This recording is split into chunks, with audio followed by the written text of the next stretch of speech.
Lunes 15 de enero de 2024. Tres mensajes del Evangelio de hoy, tomado del Evangelio de San Marcos, capítulo 2, versículos del 18 al 22. En aquel tiempo, como los discípulos de Juan y los fariseos estaban ayunando, vinieron y le preguntaron a Jesús: los discípulos de Juan y los discípulos de los fariseos ayunan, ¿por qué los tuyos no? Jesús les contesta: ¿es que pueden ayunar los amigos del esposo mientras el esposo está con ellos? Mientras el esposo está con ellos, no pueden ayunar. Llegarán días en que les arrebatarán al esposo y entonces ayunarán en aquel día. Nadie echa un remiendo de paño sin remojar a un manto pasado, porque la pieza tira del manto, lo nuevo de lo viejo, y deja un roto peor.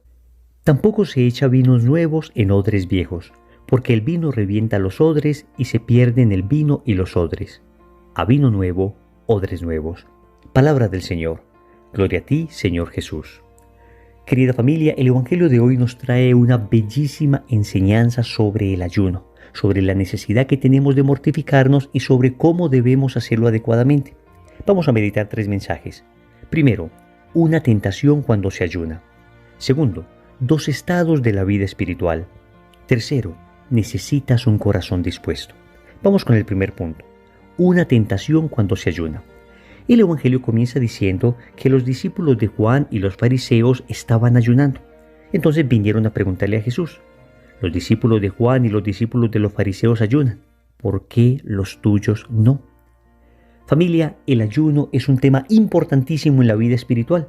Desde el Antiguo Testamento hasta el Nuevo Testamento, el ayuno es un tema recurrente en las Sagradas Escrituras. Se ayuna para pedir perdón a Dios, se ayuna para reparar por los pecados que cometimos, se ayuna para fortalecer la voluntad, se ayuna para unir el sacrificio de no comer algo y volver esto caridad con los necesitados. Es decir, existen múltiples razones para ayunar, pero también existen tentaciones. El ayuno ciertamente es maravilloso, pero también el Evangelio nos presenta hoy una tentación que pueden tener las personas que ayunan, y es la tentación de la vanagloria. Y el Señor advierte de esto en el Evangelio de San Mateo, capítulo 6, versículos del 16 al 18. Cuando ayunéis, no pongáis cara triste, como hacen los hipócritas que desfiguran su rostro para que los hombres vean que ayunan. En verdad os digo que ya reciben su paga. Sigue el Evangelio diciendo: tú en cambio, cuando ayunes, perfuma tu cabeza y lava tu rostro, para que tu ayuno sea visto no por los hombres, sino por tu Padre que está allí en lo secreto. Y tu Padre que ve en lo secreto te recompensará. Hasta aquí la cita del evangelista Mateo. ¿Qué nos está diciendo el Evangelio hoy entonces?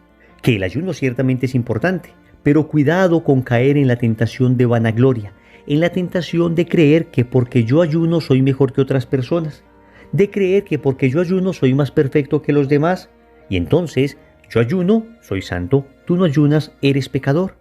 Y esta era más o menos la intención de aquellos que venían a preguntarle a Jesús por sus discípulos: ¿por qué nosotros ayunamos y los tuyos no?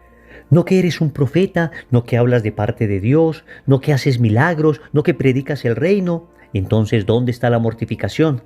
¿Dónde está el ayuno? Ese tufo de soberbia, ese tufo de vanagloria hace mucho daño a la vida espiritual.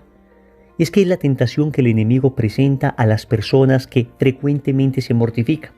Repito, la mortificación es un don maravilloso y es absolutamente necesaria en la vida espiritual. Pero si el ayuno se mezcla con vanagloria, se pierde todo mérito del ayuno. Porque lo realmente importante del ayuno es el amor con el que se haga. Y así el apóstol San Pablo, en la primera carta a los Corintios, en el capítulo 13, versículo 4, nos advierte: aunque repartiera todo lo que poseo e incluso sacrificara mi cuerpo, pero para recibir alabanzas y sin tener el amor, de nada me sirve.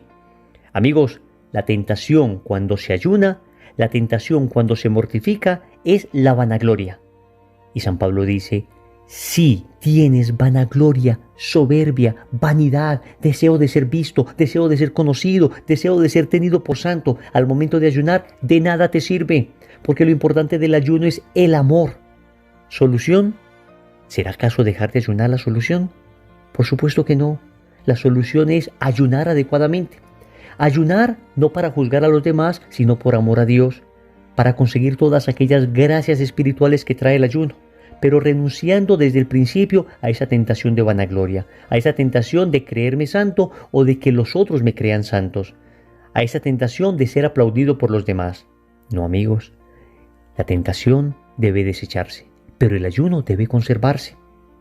Segundo, dos estados de la vida espiritual. El Señor responde a estos fariseos y a estos discípulos de Juan Bautista. ¿Es que pueden ayunar los amigos del esposo mientras el esposo está con ellos? Mientras el esposo está con ellos no pueden ayunar. Llegarán días en que les arrebatarán al esposo y entonces ayunarán en aquel día. Hasta aquí el texto bíblico. Familia, el Señor hoy nos está hablando de dos importantes estados de la vida espiritual, la ascética y la mística.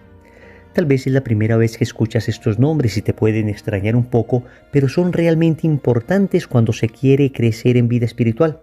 Es realmente importante entender que hay un primer momento llamado ascética, y es todo el momento del desprendimiento, es todo el momento de la renuncia al pecado, es todo el momento de la purificación. Es ese primer instante necesario donde nos deshacemos de todo aquello que nos estorba para unirnos con Cristo.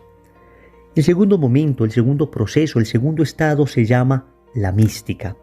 Y la mística ya es la parte de la unión con Dios. Yo renuncio al pecado con la ascética para unirme con Dios a través de la mística. Desafortunadamente, en muchas ocasiones se pretende que la palabra mística sea algo así como sinónimo de fanatismo.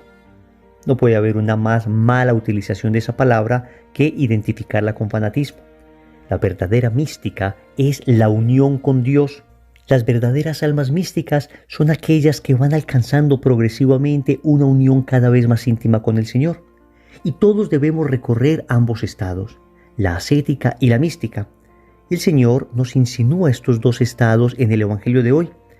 Dice que hay momentos donde se debe ayunar, hay momentos donde uno debe mortificarse bastante. Hay momentos donde todavía no estoy con el novio, es decir, con Cristo, donde todavía me tengo que deshacer de mí mismo, de mi inclinación desordenada al placer, al poder, al tener, de mi apego al mundo, de todas esas cosas. Y esto se logra precisamente con el ayuno, con la mortificación. Por eso dice el Señor, cuando no está el novio, es decir, Él, que es el novio de nuestra alma, debemos ayunar.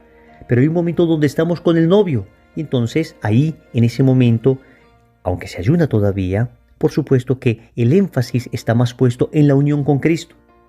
La parte ascética es precisamente ese momento de desprendimiento y ese momento de mayor ayuno. La parte mística es ese momento de crecimiento en el amor, crecimiento en la virtud, crecimiento en la oración. Es ese momento de unión con Cristo. Y aunque todavía hay mortificación y aunque todavía hay ayuno, ahora el énfasis, repito, está precisamente en esa unión con el Señor. Precisamente en la liturgia celebramos estos dos momentos. La Cuaresma, por ejemplo, es un tiempo de mayor ascesis, de mayor vida ascética, es un tiempo de mayor mortificación. Pero viene la Pascua y es un tiempo ya de unirnos con Cristo. Es un tiempo no tanto para mortificarnos, sino un tiempo para estar alegres, gozosos.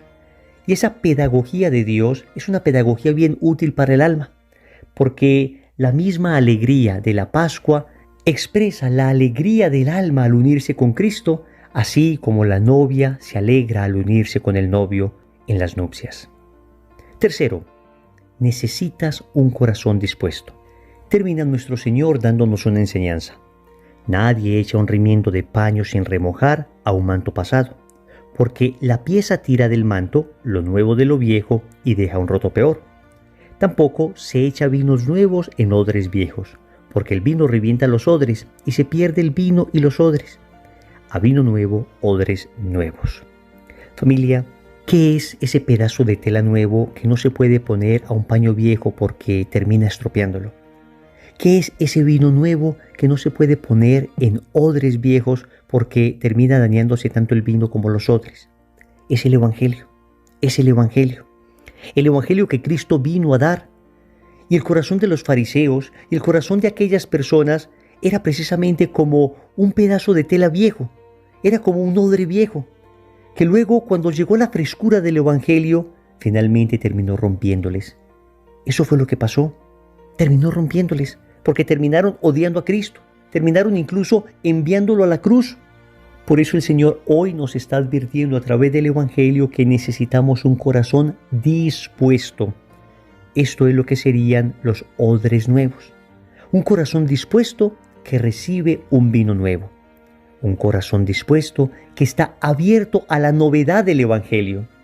Pero cuando uno se cierra deliberadamente, cuando uno cree que se las sabe todas, cuando uno cree que uno no necesita de Dios, o que tal vez la religión como la ha vivido hasta ahora es suficiente, que uno no necesita rezar más, que uno no necesita buscar la santidad, que basta con algunas oraciones diarias y es suficiente, entonces cuando el Evangelio llega con su fuerza a tratar de transformar nuestra vida, cuando el Evangelio nos exhorta y denuncia nuestro pecado, entonces preferimos no escuchar la palabra, entonces preferimos no volver al grupo de oración, no volver a la preparación para la consagración, entonces preferimos alejarnos.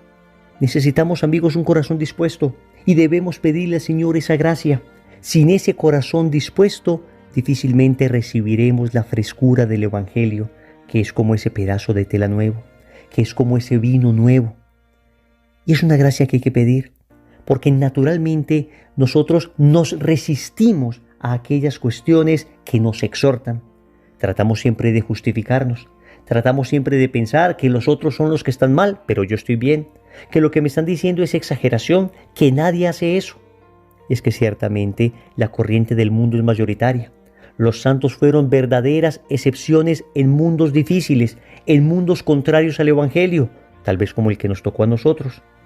Entonces, uno tiende a excusarse, tiende a decir que para seguir al Señor no necesita uno ser tan fanático, porque a uno le parece fanático todo aquello que se salga de la media de un católico ordinario, que reza de vez en cuando, va a misa los domingos, y eso que si se atraviesa un viaje el fin de semana, pues le pido perdón a mi Dios después, pero yo no me puedo perder este viaje. La media del católico ordinario es el que dice sí, creo en Dios, pero critica a la iglesia constantemente. La media del católico común es desafortunadamente la de aquel que tiene algunas devociones bonitas. Los martes va a donde María Auxiliadora, tiene estampitas incluso en su billetera, carga consigo hasta un escapulario, pero es un evangelio que no ha transformado su vida. Sus actitudes, sus acciones, los ambientes que visita no son coherentes con aquello que quiere expresar a través de sus devociones. Y entonces, cuando llega el evangelio a exhortar, cuando escuchan una predicación que tiene como objetivo sacudir su conciencia, lo que hacen es cerrarse. Lo que hacen es decir, el otro está equivocado, yo estoy en lo correcto. Lo que hacen es decir, el evangelio está equivocado, yo estoy en lo correcto. Ciertamente nunca se dice así de crudo, pero en el fondo nuestra actitud pareciera insinuar eso. Por eso pidámosle hoy al Señor un corazón nuevo, un corazón dispuesto, que el Señor haga de nuestro corazón odres nuevos para recibir la frescura de su evangelio. Oremos. Amado Señor, en primer lugar nos hablas a aquellas personas que tal vez venimos hace algunos años caminando contigo. Entonces hemos conocido las bendiciones del ayuno, pero hemos caído muchas veces en la tentación de la vanagloria, en la tentación de creernos superiores a los demás, en la tentación de pensar que es nuestra propia fuerza, que es nuestro propio mérito el que nos lleva a ayunar, olvidando que siempre es tu gracia, olvidando que siempre eres tú en nosotros, y por eso hoy te pedimos perdón. También te queremos suplicar que nos ayudes a transitar por la vía ascética y por la vía mística. Que en primer lugar nos ayudes a seguirnos mortificando, allí cuando no estamos con el novio de nuestra alma, pero que también nos enseñes a vivir la alegría del Evangelio allí cuando te hemos encontrado, y que vamos viviendo esos dos momentos de la vida espiritual, la ascética y la mística, muy unidos a ti y de la mano de nuestra Madre Santísima. Finalmente, Señor, hoy te suplico un corazón dispuesto. Te suplico que dispongas mi corazón. Fácilmente, Señor, me cierro a aquello que no entiendo. Fácilmente mi soberbia me gana, y cuando el Evangelio me exhorta, prefiero justificarme. Por eso hoy te suplico, concédeme la gracia de tener en mi corazón odres nuevos para recibir la frescura de tu Evangelio. Señor, dame lo que me pides y pídeme lo que quieras. Amén. Recordemos entonces, primero, una tentación cuando se ayuna. Segundo, dos estados de la vida espiritual. Tercero, necesitas un corazón dispuesto. Compromiso. En el rosario de hoy vamos a pedirle al Señor la gracia de ayunar. En el nombre del Padre, y del Hijo, y del Espíritu Santo. Amén.